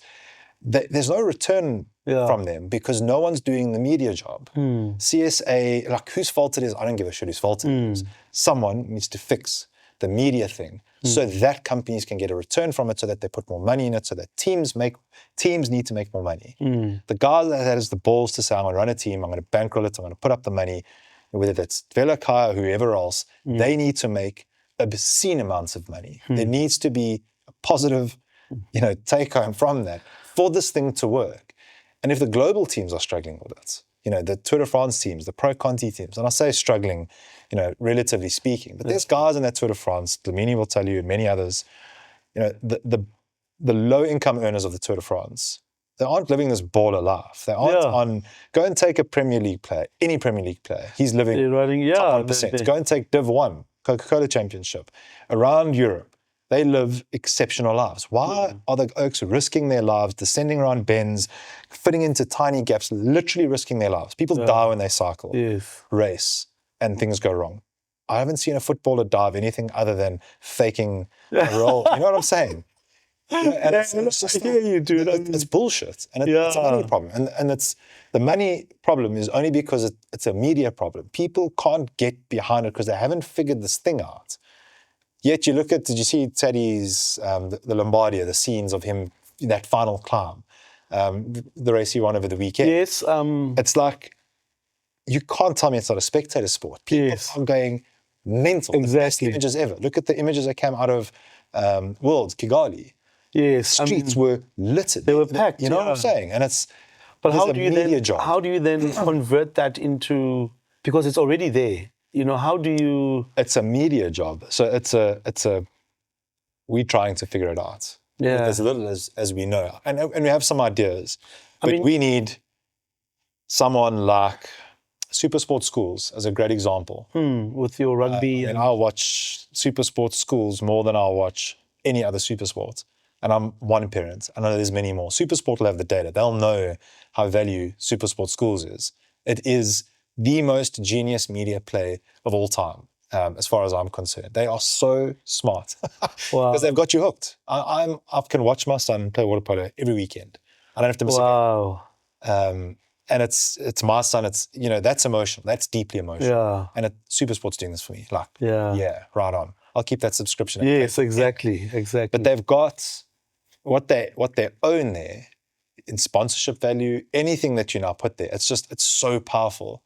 Cycling, we have Toyota Cadence once a week. Yeah, you know what I'm saying? Like there's no one there. I mean, most of the people that you've mentioned here, if they were soccer or rugby stars, there'd be little shorts on YouTube, on Instagram, on stepping, whatever. Yes. But there's no media. There's no video of any of these incredible kids that you've got there squeezing through a gap, sprinting to the finish, shoulder barging with someone. It's a media job. That's true, dude. We need these strapped with cameras. We need a better media I mean, I see job the team at Netflix tried to do it with Unchained.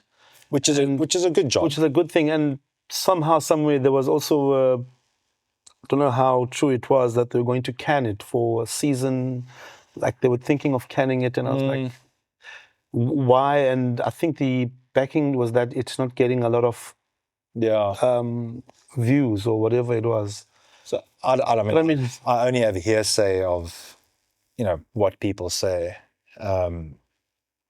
which is ridiculous because some of the best footage I've seen that I'm talking about in terms of, like, if you just had this media is on that, where you see people, sadly, human beings are drawn to, you know, bad news more than good. Yes. So they want to see extreme. They want to see the bells. They want to see.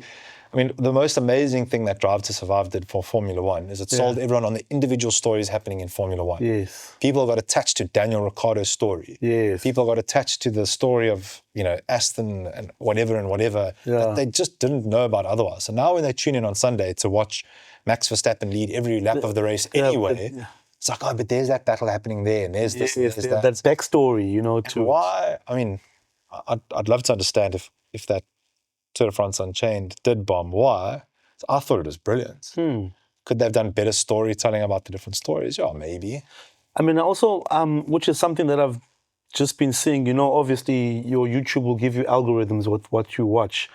And I've seen a lot of, I'll say, documentaries from the Beehive, like team doing that. Yeah. You've got UAE now doing that as well. But I compare it and I look at the views and I'm like, these guys should be getting at least a bar up views on it should be on these things. But they got it's a difficult media 12,000 job to views solve because you need 3 months. How do you get that media? Yeah. So that's, and I'm like, you know, when I'm sitting thinking about this and I lose loads of sleep to this, I'm like, this is a stupid problem to have. Like, there are guys that have filmed far more complicated things than people cycling and done it very successfully, consistently, over and over and over.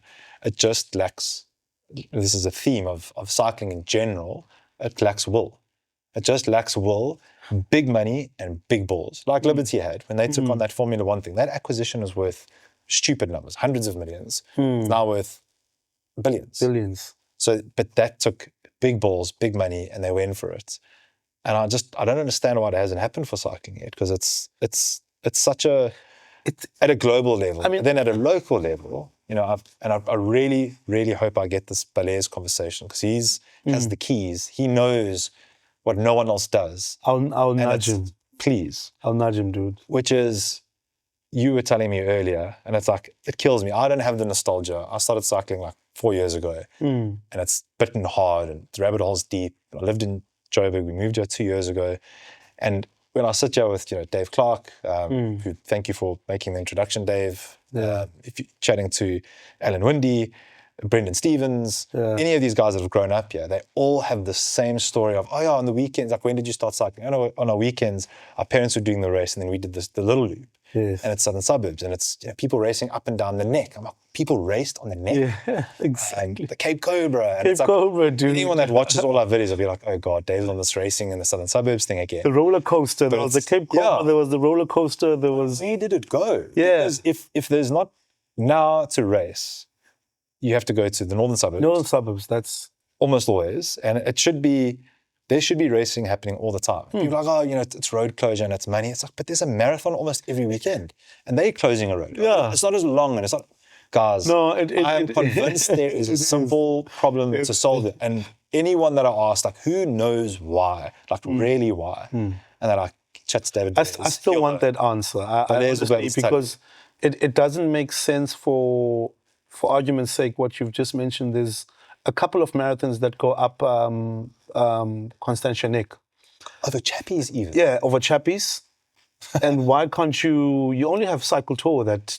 Well, and Joburg. Those are your only two mass roads. Yes, that's it. But when we're talking about the southern suburbs going, it's just the... Yeah, name one road race in the southern suburbs. There's none other than the Cape Town Cycle Tour. Other than Pure Savage on a Tuesday. Yeah. An in-house race. Yeah. But yeah, I mean, I think that's warranted, and I think Dave might be able to answer, well, rather will be able to answer those questions. So Dave, you need to come here, dude. Please. Yeah. So, but I mean... Because then you start to solve the media problem. That's what I wanted to get back to. Let's say if you can just carve out space, you can go to someone and say, there's this thing that happens every Saturday morning. Okay, so we have consistency of a race. Now you need to get media. If it's fixed, you can figure media out a lot easier. It's been a steep learning curve, this video, audio thing. Go and watch the story about, what is that crit league? Those guys in America. Yes, that exploded. Legion. No, okay, yes, yeah. Go look at his story. You remind me a lot of him, actually. Isn't it? Go and find I'll try and find the link and WhatsApp it to you. Okay. It is so badass. So he's like, why don't I see more black people in the Tour de France? That, like, it irritated him. He's like, well, fuck it, I'm going to go and find out for myself. Trained, went there. Tour de France doesn't lend itself well to his explosiveness. Bahati racing. His crew is called the Legion. Yeah, the Legion. Yeah. So he comes back and creates this entirely unique, driven by the purpose of, I want to see more black people cycling. Yes. Which is a good thing. People must represent their communities. They mustn't feel awkward about color. Like, if I want to see more white people doing soccer, there's nothing wrong with it. Yeah, exactly. Like, exactly. So he takes it on. Anyway, long story short, if you go and look at it today, what he's built is this crit league that has millions of dollars thrown into it. All the big brands are sponsoring it. There's teams. Oaks are there in like colorful kits, flash bikes, like chains, and it's just like authentic, real representation. He has manifested exactly it. What does he nail? The media. There's footage. It is electric. You must see it. It's like a flipping... I mean, I've watched it. It's like a monster truck race. And it's kind of weird. It's kind of weird that, because it came from nothing, it just kind of popped up, and it was on my feeds, basically. I was like, what's this? You know, and I started like following it. It's old now. It's not new. Yes. We're behind the curve on this. You know, and I'm like, if that could be done over there, yes, you're quite right that it was media that was pushing it and punting it. But how did he get it right, you know? Because the Tour de France and... Red Bull. That's how I got it right. Yeah. What does Red Bull have? Big bank balance, big balls. Yeah. They say, I want to jump out of a plane, land in a plane, and skydive off a roof. They're like, let's go for it.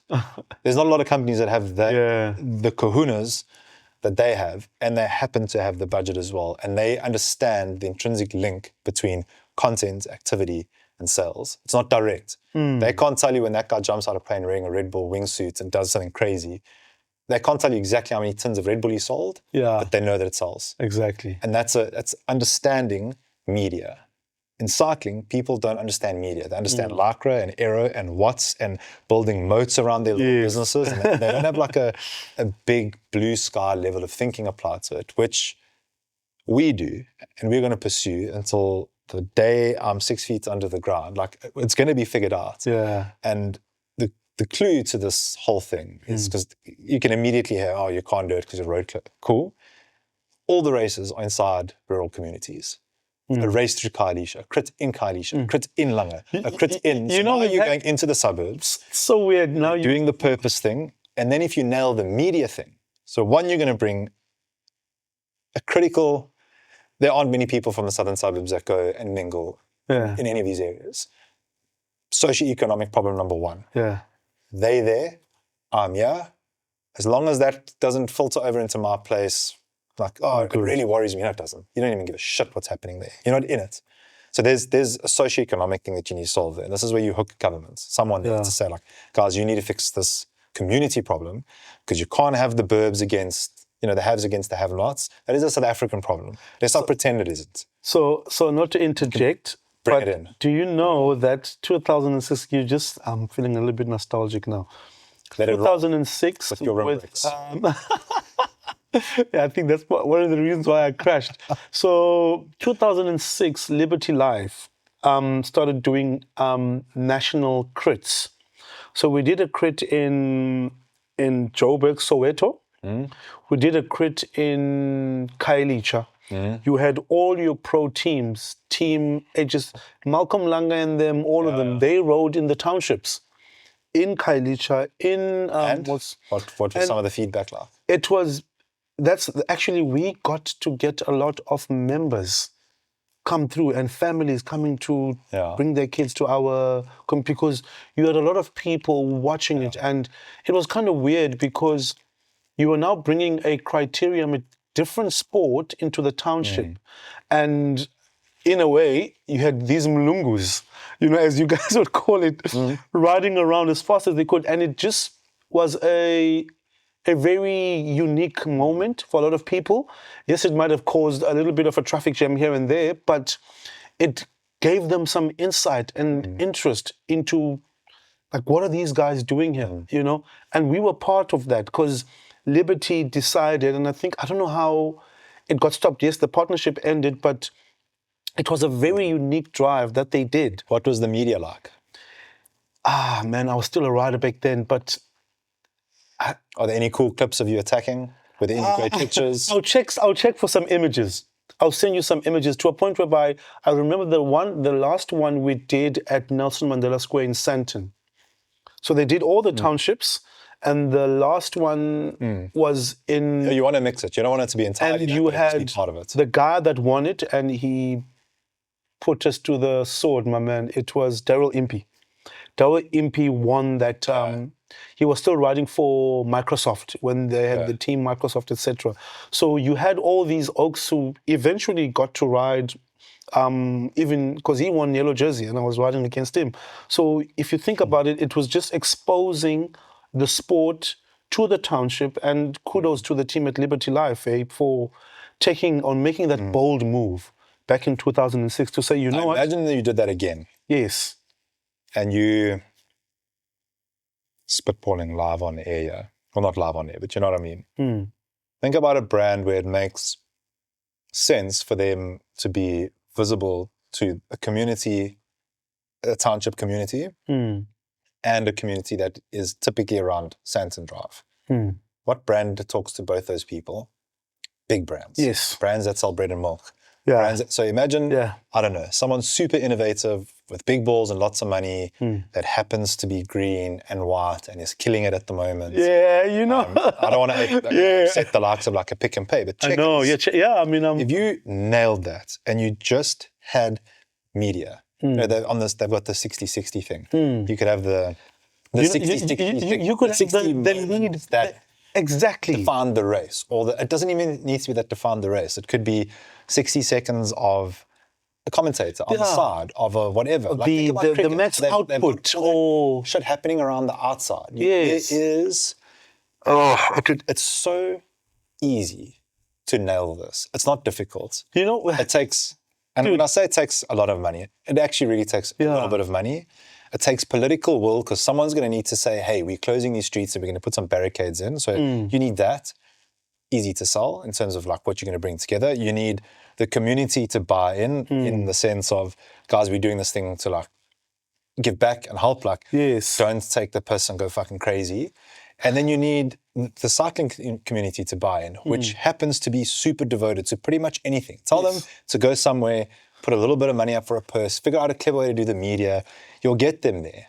You know, it's the same thing with running. And, you know, with my commentary side, is there's a running race in Kailicha. You got people from different walks of life going there to run 10Ks. How many entries? They have about 2,500 entries in there. Come on. You've got your running race in Guguletu. They have 2 per year. You've got 1 in Langa. People literally attend all those races. Doesn't matter where they come from. 10Ks. They do, max is 10Ks, you know, because it's not going to be more than 10Ks. Exactly.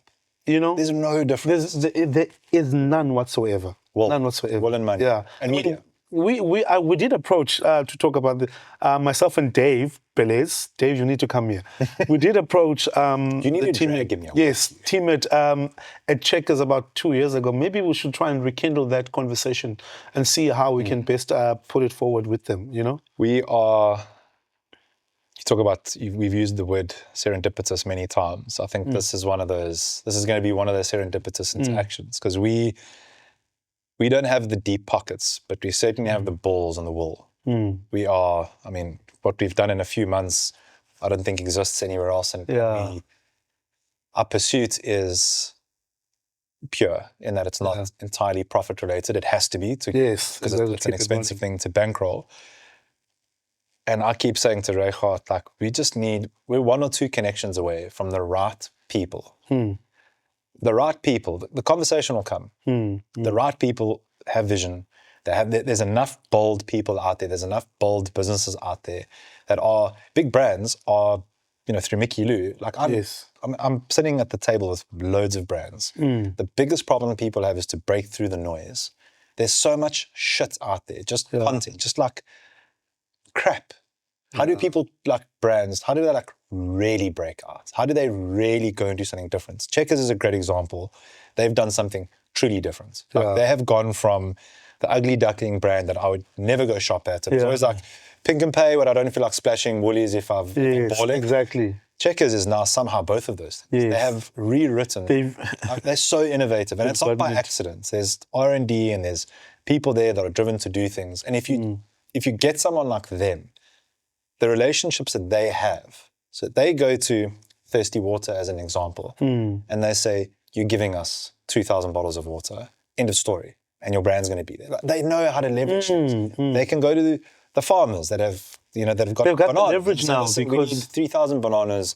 We're giving out. You would know from the Tour de France all the shit that they give. Yes, exactly. So people are not going to come there to be fed, and I'm not saying like you do it from that point of view, but there's a way to create a connection between the brands and them, and stock is easy for them, and the money thing is relatively easy for them, and it's just connection or 2 away. And people just need to see something that can work, and you have to figure out the media thing. So if that brand walks out and leaves one day, the media opportunity is so big that it's easy to replace a title sponsor. Formula One loses. Who was the title sponsor? Rolex. Louis Vuitton was in there immediately, because I believe they didn't want to pay the increased fees that F1 was demanding. Rolex now, that is. And it's like you create the media. The sponsor becomes an easy thing, no problem. And that's it's amazing, dude. I think. And I think it's also our socks, but I feel like it's right there. Yeah, I mean, it's things like that where you almost have to acknowledge the partnerships that you get. And for us, as you had asked the question before, I mean, we owe where we are now to a lot of people and partners. I know I mentioned Pick and Pay. You've got your team at Giant Bikes as well. You've got your Xfinity, which is the European company that has been supporting us for the past 2 years. And then you've got your, product sponsors like your Oakley, Under Armour, etc. And those are the small things that actually make it easier for us to achieve our goals, and those are also in support of the team, because imagine trying to go buy a bicycle worth 120 grand for a child in Kailicha. You know, you're not going to get that, you know. So things like that actually help us move a little bit further and forward with the Equipment's support. a big barrier. Yeah, equipment, it is. And I mean, cycling is not Apparel cheap. and equipment. Cycling is not cheap. I mean, Chovita, they also one of our partners. Okay. So it's things like that. But I mean, and we pay homage to those people, or rather partners, but we need the financial backing. I mean, with that, it makes things a little bit easier, and it also makes decision making and able to plan ahead a little bit easier. You know, when you don't know where you're going to be financially in 3 months, you kind of have to back off a bit just to prepare for the worst, which is like almost like a human element, you know. You're like, you know what, if I don't know what's happening, I'm not going to go and take these riders to a tour in Mpumalanga or whatever it is. Not when you've got a feed and exactly electricity into the building. Exactly, the overheads. Yeah. You know, so it's things like that. But I mean, touching from what you've said, is cycling does need that, I'll say reconstruction where we change the narrative. I mean, you obviously coming from a marketing background could be part of that change, you know, and instill it in the sport, because we definitely need it. It's a very high energy, high, you know, adrenaline sport, which I feel is not really been given enough time to show what it can really do. Yes, we've got all these riders that you'd mentioned, but it has a lot of potential, man. But you've said it, that I don't know if it needs that X factor or whatever it is to start being out there, and for brands, or rather not corporates, to start seeing it and value it for what it's worth. Yeah. And we're extremely committed to that project, to that idea. We don't have it all figured out. We've got a few solid hints, tips, pearls of wisdom that we're drawing on. And what you can draw a lot of inspiration from is the pool of talent Cape Town in particular has sitting around. There are producers, videographers, colorists, experts in the field of videography and beyond that sit here that are world class. World class. They work on campaigns that, you know, get posted up around the world. It's not a talent problem.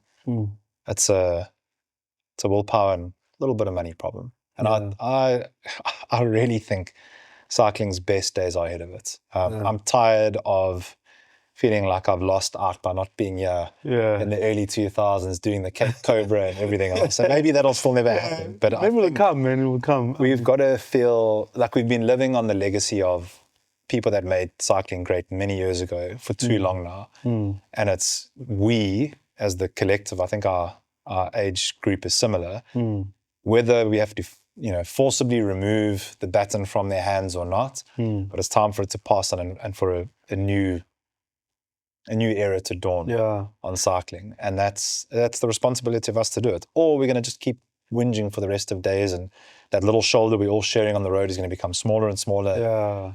We're going to sit and really cry one day about the good old days, but it's not on our watch. I think you've hit the nail on the head, and you know, you're one part of the protagonists who will instill change. And just by running this podcast, I mean, it's really, I mean, I'm hoping that it spreads far and wide, that we're able to get the necessary people who can listen. And also, I mean, it's a small thing. Yes, it might sound a bit nostalgic, but to find out from the likes of Dave Bellairs what happened to events in the southern suburbs.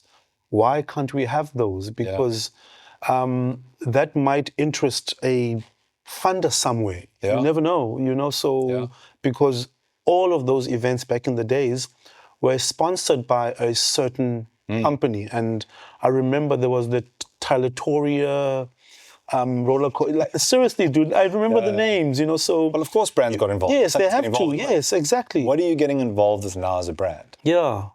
Group of 8 dudes in Lycra and putting your brand on. It's just you're not maximizing. You're not maximizing it at all. So Dave Clark was explaining to me how PPA used to function back in the day, and they had a equipment that they rented out as like a pack, and there was the A, B, C, like the seating board. So you got that in there. Yes. You got some basic timing stuff. You've got this like trailer almost you'd rent. Yes. And Rotary clubs and all these different people would put on events, hire this thing. So that's all you needed to run the event. Yeah. So they'd, PPA would make some bucks from that, and then, they'd return it and it'd go to the next person. And the reason these people did this, crazy, was it raised funds for their charities, for Rotary or whatever. So they put on races because they could, because it was so affordable to do it then, Yes. to make money. Yeah. And then they'd give that back. So the thing will keep looping back. Yes. You have to figure out the media thing. Oh, yeah. People have to make money from it. There's only so much people will do for charity. And that's going to tap you into the 0.000% budget. If you want 1% of the budget, you've got to provide value. You've got to be able to affect real change for a business through the exposure they get.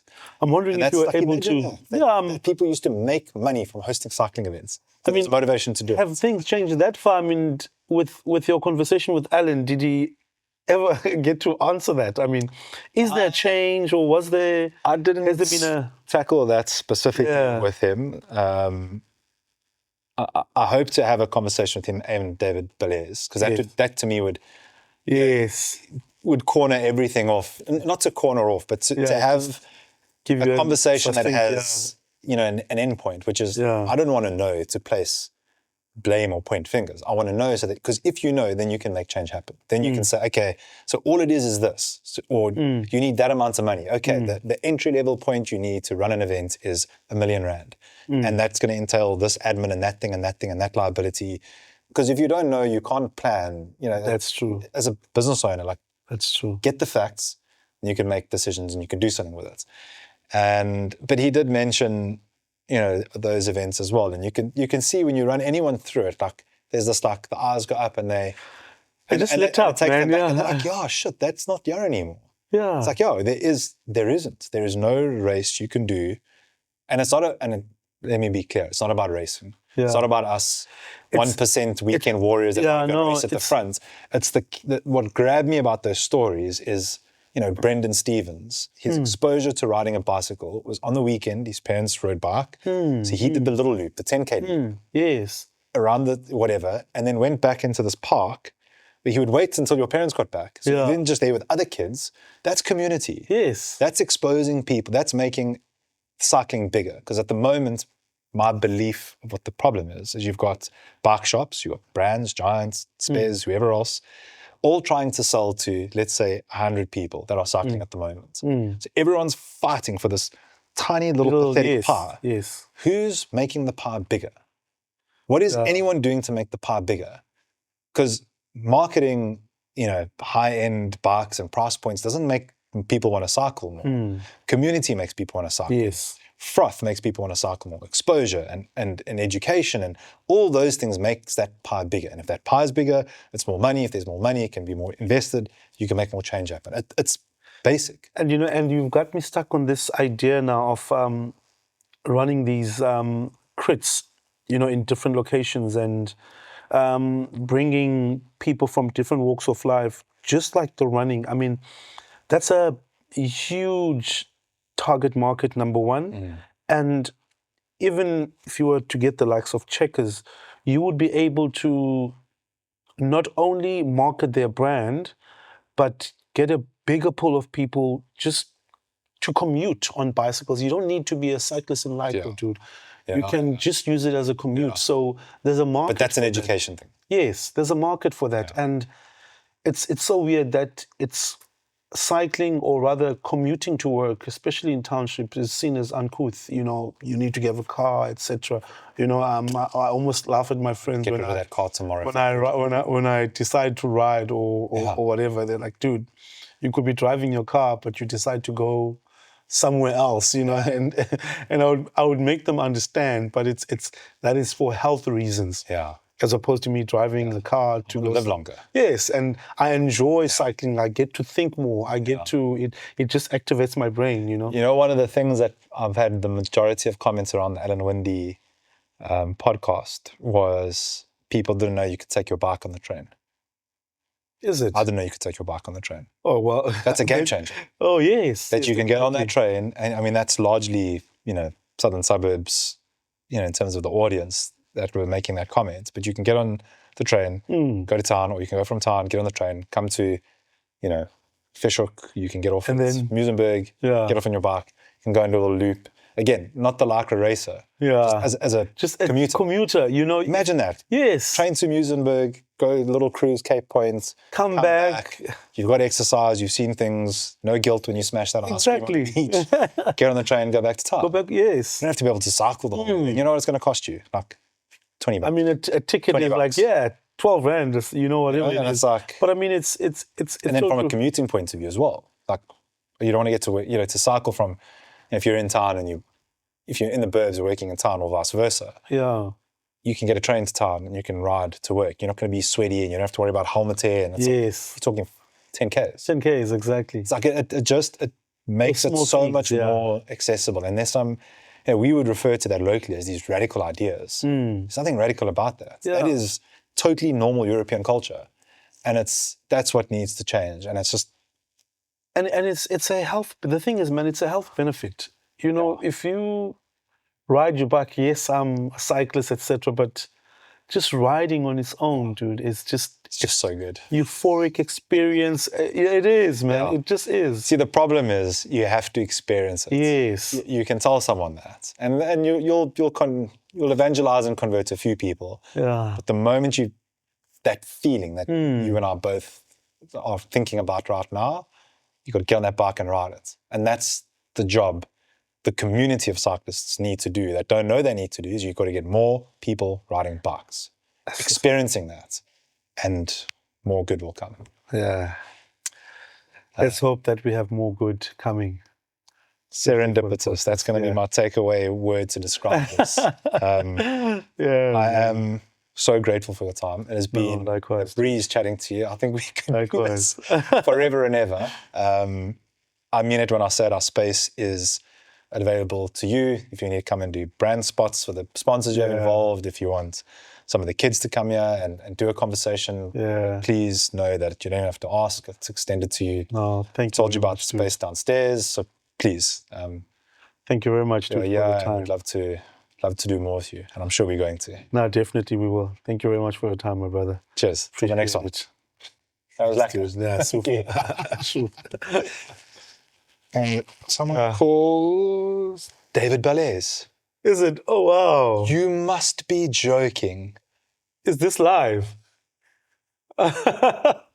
He's probably... I'm not joking. Is the camera still rolling?